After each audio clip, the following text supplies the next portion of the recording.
വിശുദ്ധ ലൂക്കായുടെ സുവിശേഷം 11 അധ്യായം 27 മുതൽ 32 വരെയുള്ള തിരുവചനങ്ങൾ.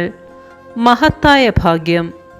അവനിത് അരുളി ചെയ്തുകൊണ്ടിരിക്കുമ്പോൾ ജനക്കൂട്ടത്തിൽ നിന്ന് ഒരു സ്ത്രീ ഉച്ചത്തിൽ അവനോട് പറഞ്ഞു, നിന്നെ വഹിച്ച ഉദരവും നിന്നെ പാലൂട്ടിയ മുലകളും ഭാഗ്യമുള്ളവ. അവൻ പറഞ്ഞു, ദൈവവചനം കേട്ട് അത് പാലിക്കുന്നവർ കൂടുതൽ ഭാഗ്യവാന്മാർ. ജനക്കൂട്ടം വർദ്ധിച്ചു വന്നപ്പോൾ അവൻ പറഞ്ഞു തുടങ്ങി, ഈ തലമുറ ദുഷിച്ച തലമുറയാണ്, ഇതടയാളം അന്വേഷിക്കുന്നു. എന്നാൽ യോനായുടെ അടയാളമല്ലാതെ മറ്റൊരടയാളവും നൽകപ്പെടുകയില്ല. യോന നിനവേക്കാർക്ക് അടയാളമായിരുന്നതുപോലെ മനുഷ്യപുത്രൻ ഈ തലമുറയ്ക്കും അടയാളമായിരിക്കും.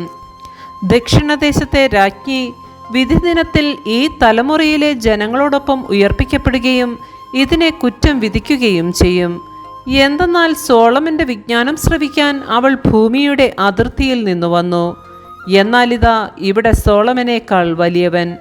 നിനവെ നിവാസികൾ വിധിദിനത്തിൽ ഈ തലമുറയോടുകൂടെ ഉയർത്തെഴുന്നേൽക്കുകയും ഇതിനെ കുറ്റം വിധിക്കുകയും ചെയ്യും.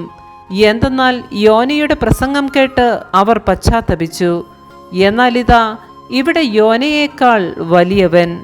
നമ്മുടെ കർത്താവായ മിശിഹായ്ക്ക് സ്തുതി.